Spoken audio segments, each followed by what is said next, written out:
Hello guys, welcome back to my YouTube channel SK study a way of success. मैं हूं आपका educator Shivam Mishra और यहां पे हम लोग चैप्टर 2 ह्यूमन रिप्रोडक्टिव सिस्टम यानी बात करें मानव जनन, ठीक है ना, जिसमें नर जनन तंत्र और मादा जनन तंत्र को पूरा विस्तार से पढ़ने वाले। और यहाँ से भाई साहब पेपर में छपे छपाए प्रश्न हर साल पूछे जाते हैं और ये बेहद ही ज्यादा इंपॉर्टेंट है। मैं न्यू बुक के अनुसार नए सिलेबस के अनुसार पढ़ा रहा हूँ। पूरा नोट्स एसके स्टडी आपको फ्री में अवेलेबल करा रहा है यूट्यूब के माध्यम से, वीडियोस के माध्यम से। साथ ही साथ आप जाकर टेलीग्राम चैनल एसके स्टडी से इसका आपको पूरा पूरा फ्री में पीडीएफ डाउनलोड करने का ऑप्शन मिलेगा। आप लोग वहां से डाउनलोड कर सकते हैं, ठीक है ना। Link in the description box Telegram का।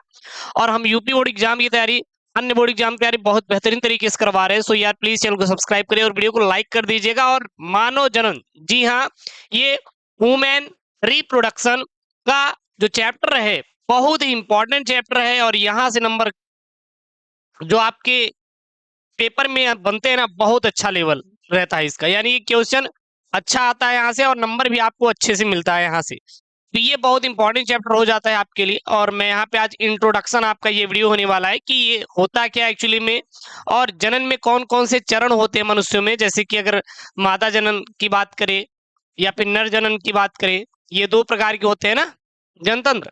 तो ये दोनों अगर देखें तो ये मानव जनन हो जाते हैं। लेकिन मानव जनन होता क्या है, कितने प्रोसेस होते हैं, कौन कौन से चरण इसमें आते हैं, तो इन सारी चीजों को आज हम इस वीडियो में देखने वाले हैं।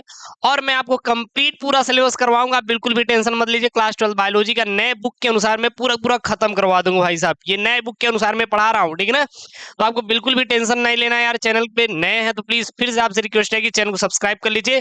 और आप लोग हमारा एसकेएम स्टडी एप्लीकेशन जरूर डाउनलोड कीजिए। और एसकेएम स्टडी एप्लीकेशन आपको कहाँ मिलेगा, गूगल प्ले स्टोर पे जाके वहां से डाउनलोड कर लीजिए। वहां पे 499 रुपए में पूरे साल की तैयारी करवा रहे हैं। तो चलिए यहाँ पे हम लोग देखते हैं आज कि मानव जनन ह्यूमन रिप्रोडक्शन होता क्या है। देखिए मैं ओबीएस पे इसलिए पढ़ाता हूँ आपको, मतलब विद पीडीएफ रख के, बिकॉज ऑफ कि आपको यहाँ पे चीजें अच्छे से समझ में आ जाती है। जब आपका बोर्ड एग्जाम रहेगा तो आपको 1 घंटे में अगर एक प्रश्न समझाएंगे तो मजा नहीं आएगा भाई।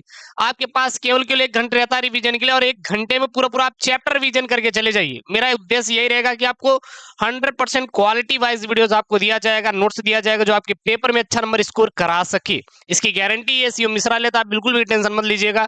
बोर्ड में भाई साहब अगर बायोलॉजी की बात करें तो बायोलॉजी में आपका आराम से 70 में 65, यहाँ तक कि कुछ बच्चे ऐसे 70 में 70 नंबर भी स्कोर किए हैं और 30 नंबर आपके स्कूल से मिल जाता है। तो बिल्कुल आप टेंशन मत लीजिएगा, ठीक है ना। चलिए तो यहाँ पे शुरू करते हैं वीडियोस को। तो सबसे पहले हम जानते हैं कि जो मानव जनन होता है, ये सर मानव है क्या। आप लोग देखते हैं मैं आपके सामने बैठा हूं, मैं क्या हूं यार, मानव हूं। मानव, अब मानव में 2 प्रकार के मानव होते हैं। जैसे मानव को ही हम लोग क्या कहते हैं, मनुष्य भी कहते हैं, और अंग्रेजी भाषा में ह्यूमन बोला जाता है, ठीक ना। अब बात करेंगे अगर हम लोग मानव की, तो मानव 2 प्रकार के होते हैं। कहेंगे अरे गुरुजी मानव कितने प्रकार के, आप 2 प्रकार के इस बता दिया। अरे यार, एक नर और एक मादा। नर मतलब क्या हो गया, एक स्त्री हो गई, यानी कि कोई भी लड़की, कोई गर्ल है तो उसको क्या बोलेंगे हम लोग, मादा का नाम देंगे, यानी कोई भी फीमेल का नाम दे देंगे। और कोई भी लड़का है या पुरुष है या कोई मेल कैंडिडेट है तो उसको क्या दे देते हैं हम लोग, नर का नाम दे देते हैं। तो मनुष्य कितने प्रकार के, 2 टाइप्स हो जाएंगे सर, एक पुरुष एक महिला, अर्थात एक लड़का एक लड़की, या फिर आप बॉय या गर्ल, या फिर मैन और फीमेल, या फिर सर बायोलॉजी की भाषा में बोले तो मादा और नर, ठीक ना। तो ये 2 चीज आपको आराम से क्लियर हो गई होगी, इतनी क्लियर हो गई बातें। अब आगे की ओर चलते हैं। गुरु जी बताइए कि जैसे कि अगर मान लीजिए कोई बच्चा पैदा हो रहा है, किसके द्वारा पैदा होगा, सीधी सी बात है यार, कोई एक मेल कैंडिडेट है दूसरा फीमेल कैंडिडेट है, जब दोनों लोग आपस में संलिप्त हो जाएंगे, यानी कि सेक्सुअल संबंध वहां पे पार्टिसिपेट करेंगे, तो जाहिर सी बात है वहां पे एक बच्चा उत्पन्न होगा। बट इसको सर क्या कहेंगे हम लोग, तो यही चीज यहाँ पे मैंने पॉइंट में लिखा है कि मानव में लैंगिक जनन होता है। क्या होता है, मानव में लैंगिक जनन होता है, ये चीज याद रखना। कहेंगे सर ये जनन क्या है, तो जनन का मतलब सीधा बता दीजिएगा सर, जो जनक होते हैं, माता पिता होते हैं, वो अपने ही समान क्या उत्पन्न करते हैं, संतानें उत्पन्न करते हैं, और इसी को हम लोग क्या कहते हैं, जनन कहते हैं। पहला टॉपिक रहता था पहले जीवों में जनन, ठीक है ना, पहला चैप्टर। अब एनसीईआरटी से वो हटा दिया गया। अगर आप पढ़ना चाहते तो कोई बात नहीं, मैंने चैनल पर ऑलरेडी जीवन जनन पढ़ाया हुआ है, नोट्स भी उसका मैंने लिख दिया था। वो कहाँ मिलेगा, टेलीग्राम जाके डाउनलोड कर सकते हैं। तो जो मानव में क्या होता है, लैंगिक जनन होता है। जनन कितने प्रकार के होते हैं, 2 प्रकार के, एक सेक्सुअल एक और दूसरा असेक्सुअल यानी बोले तो एक लैंगिक और दूसरा अलैंगिक। अब सर लैंगिक क्या होता है? तो जो लैंगिक जनन होता है ये मनुष्यों में होता है। किसमें होता है? मनुष्यों में होता है। पहला पॉइंट आपका क्लियर हो गया होगा।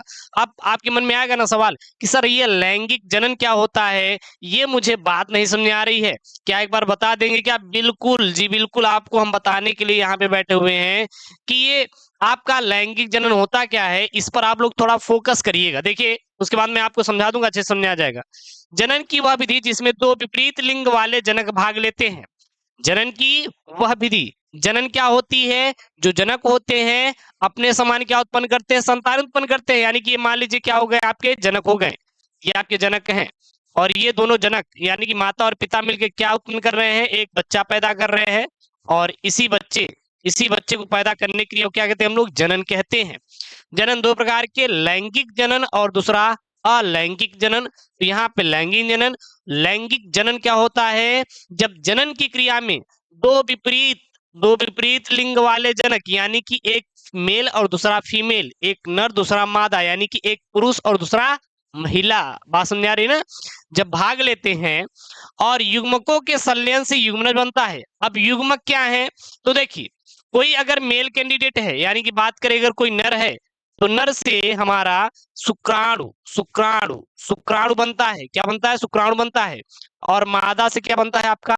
अंडाणु बनता है। क्या बनता है यहाँ पे? अंडाणु बनता है। देखिए नर से शुक्राणु बना और मादा से अंडाणु बना। अब ये शुक्राणु और अंडाणु आपस में क्या होंगे? संलयित होंगे, बिल्कुल जुड़ेंगे, ठीक ना। और इसी से क्या बनेगा? युग्मनज बनेगा, जिसको हम लोग क्या बोलते हैं? जाइगोट बनता है, ठीक है ना।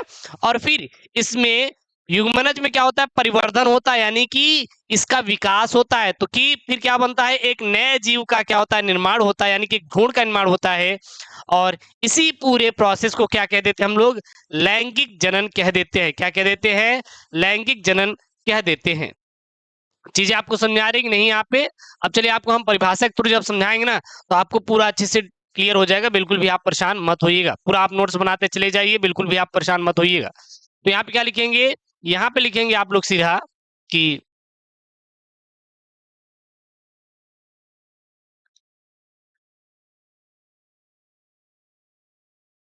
यहाँ पे आपको क्या लिखना है? तो यहाँ पे आप लोग लिख सकते हैं, क्या लिख सकते हैं? एक एक करके हम लोग पूरा पूरा यहाँ पे देखने वाले हैं, ठीक है ना। पहले देख लेते हैं, हम आपको बता देते हैं, पहले इसको इरेज कर देते हैं। देखिए क्या लिखेंगे? जनन की वह विधि जिसमें दो विपरीत लिंग वाले जनक भाग लेते हैं और युग्मकों के संलयन से युग्मनज बनते हैं। वह युग्मनज में परिवर्धन से नए जीव का क्या होता है? निर्माण होता है, लैंगिक जनन कहलाता है। यानी कि जनन की वह विधि एक ऐसी विधि है जिसमें दो विपरीत लिंग वाले क्या भाग लेते हैं? आपके जनक भाग लेते हैं। दो विपरीत मतलब एक मेल दूसरा फीमेल, एक नर और दूसरा मादा। फिर इनके युग्मकों का क्या होता है? संलयन होता है। नर युग्मक से शुक्राणु, मादा युग्मक से अंडाणु। ये चीज आपको याद में हो जाना चाहिए। नर युग्मक से अगर लिखना चाहते हो लिख सकते हैं, नर युग्मक से शुक्राणु और मादा युग्मक से अंडाणु। जब संलयित होते हैं तो एक युग्मनज का क्या होता है? निर्माण होता है। और जब ये युग्मनज का क्या होता है? परिवर्धन होता है। निर्माण हुआ, अब युग्मनज में क्या हुआ? परिवर्धन हो गया, यानी कि इनका परिपक्वन होगा तो एक नए जीव का निर्माण होता है। और इसी पूरे प्रोसेस को क्या कह देते हैं हम लोग? लैंगिक जनन कह देते हैं। क्या कह देते हैं? लैंगिक जनन कह देते हैं। इतनी पॉइंट चीजें आपको समझ आई होगी। अब एक और यहाँ पे ध्यान दीजिए, मैंने एक पॉइंट यहाँ पे लिखा है भाई साहब। ये पॉइंट क्या है? यहाँ पे लिखा गया पॉइंट जो इंपॉर्टेंट है कि मानव एक लिंगी जरायुज या सजीव प्रजक प्राणी है। अब लोग कह देते हैं कि अरे गुरुजी मानव एक लिंगी एक लिंगी जरायुज। अब कहेंगे अरे गुरुजी जरायुज का मतलब क्या है? पेपरवा में तो लिखा था, कॉपियों में लिखा था, लेकिन हमें समझ में नहीं आ रहा है कि सर जरायुज क्या होता है। अरे रुको यार, जरायुज का मतलब होता है कि जो अपने समान संतान पैदा करे। अभी आप देखेंगे तो आप किसके समान दिखाई देते हैं? किसके समान? क्या पेड़ के समान दिखाई देते हैं क्या? अरे नहीं ना, अपने मम्मी पापा के समान दिखाई देते हैं ना। लोग कह भी देते हैं अरे फलाने का बेटा ना तो अपने मम्मी के जैसा लग रहा है, ऐसे बोलते हैं ना, है कि नहीं? आपको भी बोला जाता होगा स्कूल में कि अरे आप उनके बेटे हैं क्या? तो आप बोलते हैं हाँ गुरुजी सही पहचान लिए। कैसे पहचान लिए? तो कहेंगे आपकी आंखें आपके पापा के जैसे दिख रही है, आपका कद आपके मम्मी के जैसा, यानी कि लंबाई की बात करें ठीक है ना। आपका चेहरा आपके पापा के जैसा है। भाई ऐसा क्यों? क्योंकि आप जो जन्म लिए हैं अपने मम्मी पापा के, भाई साहब डीएनए से मैच करेंगे, बिकॉज ऑफ की उनके ही अंडाणु शुक्राणु से मिलके आपका जन्म हुआ है। तो सीधी सी बात है, आप अपने मम्मी पापा के समान दिखाई देंगे। सीधी सी बात है ना, जिसका डीएनए उसके ही समान दिखाई देंगे। है, सीधी सी बात है। तो मानव जो होता है एक लिंगी, आप कहेंगे गुरुजी एक लिंगी, एक लिंगी का मतलब है कि मेल में मेल का ही पार्ट यानी शुक्राणु बने, और फीमेल में फीमेल का पार्ट जैसे अंडाणु बने। यानी कि एक लिंगी का मतलब है कि एक ही जगह एक चीज रहे, सेपरेटेड रहे, ऐसा नहीं दोनों मिक्स रहे।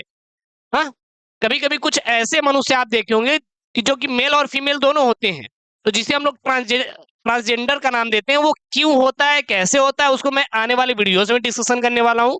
इसके कारण वहां पे उभय लिंगता आता है। तो ये सारा सारा किन गुणसूत्रों का कारण उसको हम लोग बाद में डिस्कशन कर लेंगे, ठीक है ना। तो एक लिंगी का मतलब होता है जिसमें सेपरेटेड रहे, नर अलग रहे और मादा क्या रहे, अलग रहे। क्लियर है ना। जरायुज और सजीव प्रजक, अब सजीव प्रजक का मतलब होता है सर कि ऐसे जीव जो जनन करते हैं, जो बच्चा पैदा करते हैं, उसे क्या कहते हैं, सजीव प्रजक।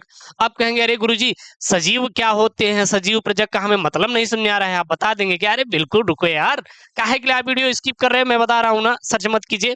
सजीव का मतलब है जैसे मैं बैठा हूं, मैं बोल रहा हूं, तो कैसे बोल रहे हैं भाई साहब, प्रकृति ने मुझे बनाया है, जीवित है, कि कोई यहाँ पे आके लगा दिया है 440 वोल्ट का कि हाँ भाई साहब इनको लगा देते हैं, मशीनें बोलते चले जाएंगे, ऐसा तो है नहीं। भाई साहब हम बोल रहे हैं आपके सामने, हम आपको देख रहे हैं, आपसे बातें कर रहे हैं, हम लोग सांस लेते हैं, चल फिर लेते हैं, तो ये सब सारी क्रियाएं होती कि नहीं। और जब ये सब सारी क्रियाएं प्रकृति के द्वारा मतलब कि प्राकृतिक रूप से हम लोग कर रहे हैं, तो जाहिर सी बात है क्या कहलाएंगे, सजीव कहलाएंगे। और प्रजक का मतलब है जो जन्म देते हैं, बच्चे को पैदा करते हैं, तो सजीव प्रजक प्राणी। जरायुज का और सजीव प्रजक का मतलब दोनों एक ही होता है। अगर आपके पेपर में कहीं दे दिया जाए कि जरायुज प्राणी क्या है, सजीव प्रजक प्राणी कौन से हैं, तो आप सीधा बताइए मनुष्य एक लिंगी जरायुज या सजीव प्रजक प्राणी होता है। ये पॉइंट में आप लोग याद रखिए। इसीलिए मैं नीचे एक आपको लेकर आया हूं कि भाई साहब इसको याद कर लीजिएगा कि सजीव प्रजक होता क्या, क्योंकि बहुत ज्यादा कंफ्यूजन पैदा होगी तो आप कहेंगे गुरुजी समझ में नहीं आया। तो मानव में नर और मादा अलग अलग होती हैं, नर और मादा दोनों क्या होते हैं, अलग अलग होते हैं। और मानव में अपने समान बच्चे उत्पन्न करता है, और जो मानव होता है अपने समान क्या उत्पन्न करता है, बच्चे पैदा करता है, जिसके कारण जरायुज या सजीव प्रजक प्राणी कहलाता है। और इसी कारण वो क्या कहलाता है, सजीव प्रजक प्राणी कहलाता है। एक आईएमपी वाला क्वेश्चन आपके पेपर में पूछा जा सकता है कि मानव एक लिंगी जरायुज या सजीव प्रजक प्राणी है, कथन को समझाइए। इट इज इंपॉर्टेंट क्वेश्चन, ठीक है ना। आपके पेपर में पूछ लिया जाए तो आप छाप के आइएगा कि मानव में एक यानी कि मानव एक लिंगी जरायुज प्राणी है, कैसे आपको बताना है। क्योंकि मानव में नर और मादा अलग अलग होती हैं, साथ ही साथ ये लैंगिक जनन के द्वारा अपने समान क्या उत्पन्न करते हैं, संतान उत्पन्न करते हैं। इसलिए मानव क्या है, एक लिंगी जरायुज प्राणी है। बात समझ आ रही है ना, या सजीव प्राणी है। तो ये चीज आपको लिख देना है स्टेटमेंट में, आराम से आपका नंबर पक्का हो जाएगा। पूरा कंप्लीट सिलेबस पढ़ा रहे हैं भाई साहब, हिंदी मीडियम का ना ऐसा नोट्स आपको कहीं नहीं मिलने वाला। आप जाके देख लीजिएगा, फिर आइए या स्कीम स्टडी पे पढ़िएगा, फिर कहेंगे हाँ गुरुजी जो आप पढ़ा रहे हैं ना कहीं भी नहीं है ऐसा नोट्स। अब बात करेंगे कि देखिए अब आपको समझ आ गया कि ये जनन क्या होता है, मानव किस प्रकार का प्राणी होता है, ये सारी चीजें समझ आ गई कि मानव में जनन किस प्रकार से होता है, ये चीजें समझ आ गई। अब बात करेंगे कि मानव में जनन प्रक्रिया के चरण क्या है। जनन क्या होता है मैंने बता दिया, मनुष्य में जनन क्या होता है, तो मनुष्य में एक लिंगी जनन होता है। और जनन का मतलब होता है जो नर और मादा होते हैं आपस मिलकर एक नए बच्चे को क्या देते हैं, जन्म देते हैं। इसी को हम लोग क्या कहते हैं, जनन कहते हैं। लेकिन क्या क्या चरण होते हैं, जैसे अगर आप लोग चाय बना रहे हो तो पहला चरण क्या होता होगा, सास में उठाते होंगे भाई साहब चाय बनाने वाला, डालते होंगे 1 लीटर पानी, 1 लीटर दूध, तो पता लगा दूध कम है तो कहेंगे अरे थोड़ा ही डाल दो दूध, पानी ज्यादा कर दो, चलो ठीक है डाल दिए, रखे गैस पे गर्म किए, उसके बाद उसमें चाय डाल दिए, फिर चीनी डाल दिए, फिर अदरक डाल दिए, फिर जो भी होता है सब डाल दिए। डालने के बाद भाई साहब पक गई, पकाए उकाए, ये प्रोसेस है ना, बनाने का एक नियम है ना। क्या आप लोग ऐसे ही बना लेते हैं? रोटी बनाना होगा तो एक प्रोसेस होता है। पहले गेहूं को पैदा किया जाता है, गेहूं की कटाई की जाती है, उसके बाद वहां से गेहूं को धोया धुला जाता है, फिर मशीन में लेके जाके पिसवाया जाता है, आटा बनता है, उसको बुथाई की जाती है उसकी, उसके बाद उसको हम लोग रोटी में कन्वर्ट करके, शेप में कन्वर्ट करके गोले में उसकी सेकाई करते हैं, फिर रोटी तैयार होती है। तो एक चरण होती है। तो इसी प्रकार जो मानव होता है, इसमें जब बच्चे पैदा होता है तो भाई साहब इसकी चरण होती है जबरदस्त। कौन कौन सी चरण है इसमें आपको मैं बताने वाला हूं, इसलिए बहुत ही अच्छी वीडियो है भाई साहब, इंट्रोडक्शन वीडियो बहुत कमाल की होने वाली है। सो यार प्लीज आप लोग दोस्तों के साथ जरूर शेयर करिएगा, इसमें बहुत ही अच्छे तरीके से मैंने हर एक पॉइंट को कवर किया है। अगर जो चीज आपको क्लियर ना हो ना तो उसको फटाफट आप लोग कमेंट बॉक्स में मेंशन कर दीजिएगा, और अच्छे से जितना हो सकेगा और अच्छे से मैं समझाने का क्या करूंगा, प्रयास करूंगा। हमारा एक ही प्रयास रहेगा कि आपको अच्छे से समझाने का, ठीक है ना। तो देखिएगा, मानव में चरण, मानव में जनन प्रक्रिया के चरण कौन कौन से भाई साहब, यहाँ पे जनन प्रक्रिया के चरण है। आप अगर हेडिंग बनाना चाहते हो तो बना सकते हैं, ठीक है ना। बाकी नोट्स में लिए जाएगा, पूरा आप छाप लीजिएगा, कोई दिक्कत नहीं। बस आप एक बार ध्यान दीजिए, अच्छे से पढ़िए, उसके बाद आप जाके टेलीग्राम से इसका डाउनलोड करके आप लोग पढ़ लीजिएगा। देखिएगा, सबसे पहले आपका युग्मक जनन होता है। युग्मक जनन को क्या कहते हैं? गेमीटोजीनेसिस कहा जाता है इंग्लिश भाषा में। आपको बायोलॉजी का जो ह्यूमन रिप्रोडक्टिव सिस्टम है, यानी कि ह्यूमन रिप्रोडक्शन है, इसमें आपको इंग्लिश भी याद करना चाहिए। याद करना जरूरी है, कह सकते हैं, चाहिए नहीं, जरूरी ही जरूरी है, ठीक है ना। तो ये आपको याद होना चाहिए। फिर दूसरा आपका चरण क्या होता है? युग्मक का जनन हुआ, यानी युग्मकों का निर्माण हुआ। फिर वीर सेचन या युग्मक स्थानांतरण, जिसको हम लोग इंग्लिश में क्या कहते हैं? इनसेमिनेशन। इनसेमिनेशन, युग्मक जनन, फिर वीर सेचन या युग्मक स्थानांतरण। फिर तीसरा आपका क्या चरण रहेगा? इस प्रकार से आएगा चरण, ऊपर से नीचे की ओर, ठीक है ना, होते हुए। फिर आपका युग्मनज का निर्माण, फिर विदलन, फिर आपका अंतरोपण, फिर गर्भावधि, और फिर बाद में प्रसव। और इसी प्रसव में क्या होता है? बच्चे का जन्म होता है। बच्चे का क्या होता है? आपका जन्म होता है। और इसी प्रसव अवधि में क्या होता है? बच्चे का जन्म होता है। इसका पीडीएफ आप जाइएगा, कहाँ पर डाउनलोड करिएगा? एसकेएम स्टडी टेलीग्राम से। बाकी जो बच्चे कोर्स परचेज किए उनको फ्री में पूरा मिल ही गया है, तो उसकी कोई टेंशन ना ले। टेलीग्राम से आप लोग जाके वहां से डाउनलोड कर लीजिएगा, कोई इशू नहीं है, ठीक है ना। इतनी चीज आपको क्लियर हो गई। उसके बाद अब एक एक करके पढ़ेंगे। देखिए, मानव में जन्म प्रक्रिया के चरण अगर पेपर में आ जाए तो सीधा लिखेंगे युग्मक जनन, वीर निषेचन, युग्मक स्थानांतरण, निषेचन, युग्मनज का निर्माण, विदलन, अंतरोपण, गर्भावधि या प्रसव। कभी कभी पेपर में ये दे देता है कि युग्मक जनन क्या है, तो इसकी परिभाषा यहीं से मिलेगी आपको, कहीं और ढूंढने की जरूरत नहीं है। वीर सेचन या युग्मक स्थानांतरण क्या है, यही परिभाषा आपको मिल जाएगी। निषेचन क्या है, युग्मनज का निर्माण क्या है, विदलन क्या है, अंतरोपण क्या है, गर्भावधि क्या है, प्रसव क्या है। तो चरण के साथ साथ हम यहाँ पे आपको परिभाषा भी बता देंगे, आपको कहीं से ढूंढने की जरूरत नहीं है। आप ये भी परिभाषा याद कर लीजिए, ठीक है ना। जो मैं आप पढ़ा रहा हूँ हर एक पॉइंट आपके लिए इंपॉर्टेंट है। ऐसा नहीं कि आपको यहाँ से बोर्ड में देखने के लिए पेपर में प्रश्न नहीं मिलेंगे। भाई साहब 100% से हो रहे हैं, यहाँ से अच्छे अच्छे प्रश्न बनते हैं आपके पेपर में, ठीक है ना। तो एक एक करके पढ़ते हैं। सबसे पहले हम लोग जानते हैं कि सर ये युग्मक जनन क्या होता है, किसे कहते हैं युग्मक जनन, यानी कि गेमीटोजेनेसिस। क्या होता है सर गेमीटोजेनेसिस? तो आप सीधा बताएंगे, नर एवं मादा युग्मकों के निर्माण की प्रक्रिया को युग्मक जनन कहते हैं। यानी कि जो नर और मादा का क्या होता है, युग्मकों का निर्माण होता है, उसे हम लोग क्या कहते हैं? युग्मक जनन कहा जाता है। इसे हम लोग क्या कहते हैं? युग्मक जनन का नाम देते हैं। क्लियर है इतनी सारी बातें?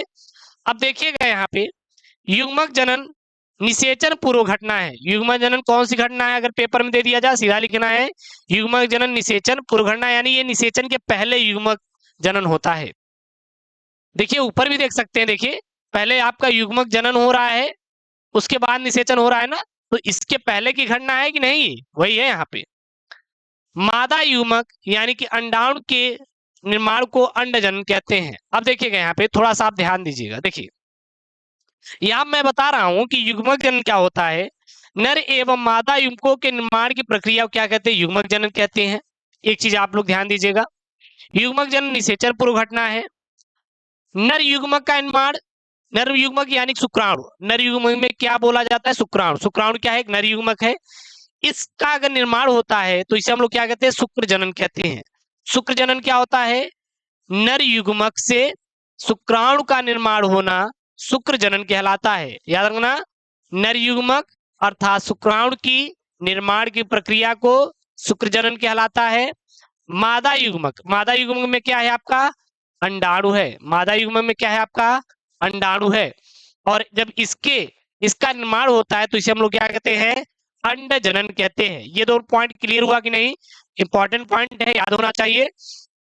नर युग्मक अर्थात शुक्राणु के निर्माण को क्या कहते हैं, शुक्र जनन। मादा युग्मक अर्थात अंडाणु निर्माण को अंड जनन कहा जाता है। अब ध्यान देते हैं कि ये शुक्राणु और अंडाणु कहां से बनते हैं, यानी कि नर युग्मक शुक्राणु और ये मादा युग्मक अंडाणु कहां से बनते हैं। तो युग्मकों का निर्माण मानव के जननांगों, अब मानव के जननांग मतलब एक मादा जननांग, दूसरा नर जननांग। ध्यान दीजिएगा, नर जननांग जैसे वृषण, नर जननांग में क्या आएगा, वृषण से किसका निर्माण होता है, शुक्राणु का निर्माण होता है। युग्मकों का निर्माण यानी कि नर युग्मक शुक्राणु, मादा युग्मक अंडाणु का निर्माण कहां से होता है, मानव के जननांगों से होता है। अब मानव कितने प्रकार के, दो प्रकार के, नर और मादा। तो नर जननांग क्या होता है, वृषण होता है, और वृषण से शुक्राणु बनता है। और मादा जननांग क्या होता है भाई साहब, अंडाशय होता है, और अंडाशय से अंडाणु का निर्माण होता है। ये पॉइंट आपको कवर हो गया होगा अच्छे तरीके से। नहीं याद है या फिर नहीं समझा तो एक बार थोड़ा सा आगे पीछे करके रिपीट कर लीजिए, आपको पूरा क्लियर हो जाएगा। तो ये आपको पॉइंट जहां तक है क्लियर हो गया होगा, कोई इशू नहीं हुआ होगा। चलिए हम लोग देखते हैं आपका अगला। अगला क्या है आपका, वीर सेचन। वीर सेचन या युग्मक स्थानांतरण, इसे ही क्या कहते हैं, इनसेमिनेशन कहा जाता है। युग्मक स्थानांतरण या वीर सेचन क्या होता है, अभी युग्मक का निर्माण हो गया, अब युग्मक का निर्माण होने के बाद खटाखट जाएगा। अब कहाँ पे जाएगा, वो जाएगा जनन पथ में, जनन पथ में। और इसी को क्या कहते हैं हम लोग, वीर सेचन कहते हैं। बात समझ आ रही है। नर युग्मकों को वीर के माध्यम से मादा जनन पथ में स्थानांतरित या फिर स्खलित करने की प्रक्रिया वीर सेचन या युग्मक स्थानांतरण कहलाता है। याद रखना, नर युग्मक को यहाँ पे अभी नर युग्मक बन गया जिसे हम लोग युग्मक जनन कहते हैं, और यही नर युग्मक किसके माध्यम से, वीर स्पर्म के माध्यम से मादा के जनन पथ में क्या होता है, स्थानांतरित होता है या फिर स्खलित होता है। और इसी प्रक्रिया को क्या कहते हैं, वीर सेचन या युग्मक स्थानांतरण कहते हैं। पेपर में दे दिया, पेपर में क्या, आप थोड़ा ध्यान दीजिए कि ये वीर क्या होता है, जिसको हम लोग सीमन कहते हैं, तो आप सीधा बता देंगे, वह गाढ़ा द्रव जिसमें नर युग्मक अर्थात शुक्राणु पाए जाते हैं उसे हम लोग क्या कहते हैं, वीर कहते हैं। वीर ही स्पर्म नहीं होता, बल्कि वीर के अंदर स्पर्म होता है। मतलब कि आप कह सकते हैं शुक्राणु होते हैं स्पर्म के अंदर, वीर के अंदर क्या होता है, सीमन के अंदर क्या होते हैं, नर युग्मक यानी शुक्राणु पाए जाते हैं। ठीक है ना, ये चीज याद रखिएगा। उसके बाद आपका क्या होता है, निषेचन। अब निषेचन यानी फर्टिलाइजेशन। अब देखिए, अब यहाँ पे नर युग्मक पहुंच गया है कहां पर, मादा युग्मक के जनन पथ में। अब मादा युग्मक का जो अंडाणु होगा अब किससे मिलेगा, ये आपके शुक्राणु से मिलेगा, और इसी को क्या कहते हैं, निषेचन। देखिएगा बहुत ही अच्छे से इसको ध्यान से, क्या इसमें लिखेंगे हम लोग, नर युग्मक अर्थात शुक्राणु एवं मादा युग्मक अर्थात अंडाणु के केंद्रकों का संलयन निषेचन कहलाता है। निषेचन पेपर में दे देता है कि क्या होता है निषेचन, तो नर युग्मक अर्थात शुक्राणु और मादा युग्मक अर्थात अंडाणु के केंद्रकों का संलयन ही क्या कहलाता है, निषेचन कहलाता है। याद रखिएगा, स्टार पॉइंट में याद रखिएगा।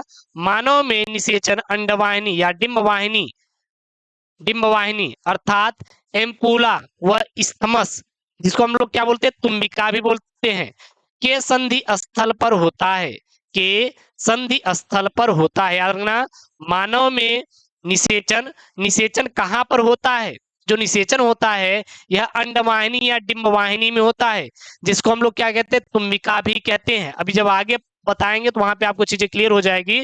और इसी क्या बोलते हैं, एम्पूला व स्थमस के बीचों बीच होता है, संधि स्थल पर क्या होता है, निषेचन की क्रिया पूर्ण होती है। उसके बाद युग्मक निर्माण, अगला पॉइंट क्या है आपका, युग्मक निर्माण। ये युग्मक निर्माण क्या होता है, तो नर व मादा युग्मकों के केंद्रकों, क्या यहाँ पे लिखेंगे, यहाँ पे आपको लिखना है नर व मादा युग्मकों के केंद्रकों के संलयन के फलस्वरूप द्विगुणित संरचना यानी कि युग्मनज जाइगोट का निर्माण होता है, ठीक है ना। और युग्मनज जीवन की प्रथम द्विगुणित क्या होती है, कोशिका होती है। युग्मनज कैसी होती है, तो यह द्विगुणित कोशिका होती है। कैसी होती है, यह जीवन की द्विगुणित कोशिका होती है, याद रखना। तो युग्मनज का निर्माण कैसे होता है, तो नर और मादा युग्मकों के केंद्रकों के संलयन के फलस्वरूप द्विगुणित संरचना यानी कि युग्मनज बनता है, और इसे क्या कहते हैं, जाइगोट कहते हैं। जाइगोट यानी युग्मनज कैसा होता है, तो यह प्रथम जीवन की प्रथम द्विगुणित क्या होती है, कोशिका होती है। उसके बाद आता है आपका विदलन। अब ये विदलन क्या होता है, तो युग्मनज में होने वाले समसूत्री विभाजन को विदलन कहते हैं। जो युग्मनज होता है यानी कि जो द्विगुणित युग्मनज बना हुआ है, इसमें क्या होगा, विभाजन होगा, कैसा होगा, समसूत्री, और उसी क्या कहते हैं, विदलन कहते हैं। उसके बाद है अंतरोपण। ये अंतरोपण क्या होता है, तो गर्भाशय की आंतरिक परत अर्थात अस्तर या फिर कह सकते हैं अंतः गर्भाशय भित्ति में कोरक पुटी के चिपकने या धंसने की प्रक्रिया को अंतरोपण कहते हैं। अंतरोपण शब्द आ जाए तो सीधा बता दीजिएगा कि जो गर्भाशय होती है इसकी आंतरिक परत या स्तर अर्थात अंतः गर्भाशय भित्ति में जो कोरक पुटी होते हैं ये क्या होते हैं, चिपक जाते हैं या फिर धस जाते हैं, इसे हम लोग अंतरोपण कहते हैं। फिर आता है गर्भावधि। ये गर्भावधि क्या होती है, तो यहाँ सीधा लिखेंगे वह अवधि जिसमें गर्भाशय में भ्रूण का परिवर्तन होता है, गर्भावधि कहलाता है। गर्भावधि क्या होता है, वह अवधि जिसमें गर्भाशय में भ्रूण का परिवर्तन होता है उसे गर्भावधि कहते हैं। मानव में यह अवधि 9 माह से 270 दिन तक होता है। 9 माह या फिर 270 दिन। 9 माह से ज्यादा भी हो सकता है, थोड़ा सा 10 से 15 दिन, ठीक है ना। कभी कभी तो 6 महीने बच्चे पैदा हो जाते हैं, तो भाई साहब वो सब अपवाद है, उसको मत लीजिएगा, ठीक है ना। तो वो कहीं ना कहीं कमी से होता है कुछ ना कुछ। तो गर्भावधि क्या होती है, वह अवधि जिसमें गर्भाशय में भ्रूण का क्या होता है, परिवर्तन होता है, गर्भावधि कहलाता है। मानव में जो गर्भावधि, अब मानव में कौन, मेल में यानी कि मादा में केवल होता है ये अवधि, ठीक है ना। गर्भधारण केवल मादा ही करती है ना। तो मानव में यह अवधि 9 माह से या फिर कुछ दिन बढ़ सकता है या फिर कमी भी हो सकता है, या फिर 270 दिन तक होता है। उसके बाद आता है आपका प्रसव। ये प्रसव क्या होता है, तो जब गर्भावधि पूर्ण हो जाने पर शिशु का क्या होता है, जन्म होता है, और इसी प्रक्रिया को क्या कहते हैं हम लोग, प्रसव कहते हैं। जब गर्भावधि क्या हो जाएगी, समाप्त हो जाएगी, उसके बाद क्या होता है, शिशु का क्या होता है, जन्म होता है, जिसे हम लोग क्या कहते हैं, प्रसव कहते हैं। तो यहाँ पे मानव जनन का यहाँ पे इंट्रोडक्शन पार्ट था। हर एक इंपॉर्टेंट मैंने यहाँ पे परिभाषा को कलेक्ट करके पढ़ाया है, चरण के प्रोसेस मैंने पढ़ाया है, आपको अच्छे तरीके से क्लियर हो गई होगी। बहुत इंपॉर्टेंट मैंने टॉपिक को यहाँ पे डिस्कशन किया, यहाँ पे परिभाषा, और यहाँ से क्वेश्चन पूछे भर भर के पूछे जाते हैं। अगला जो टॉपिक रहने वाला है वो रहेगा आपके मानव जनतंत्र के बारे में, यानी कि नर जनतंत्र और मादा जनतंत्र के बारे में हम लोग डिस्कशन करने वाले हैं। तो मिलते हैं नेक्स्ट वीडियो में। सारा वीडियोस आपको प्लेलिस्ट सेक्शन मिल जाएगा, प्लेलिस्ट का लिंक डिस्क्रिप्शन बॉक्स के अंदर जाके पढ़ सकते हैं। मिलते हैं नेक्स्ट वीडियो में। ओके दोस्तों, थैंक यू, जय हिंद। और हाँ, इसका पीडीएफ आपको टेलीग्राम चैनल SK मिशन मिल जाएगा, तो बिल्कुल भी आपको परेशान होने की जरूरत बिल्कुल भी नहीं है। ओके दोस्तों, थैंक यू, जय हिंद।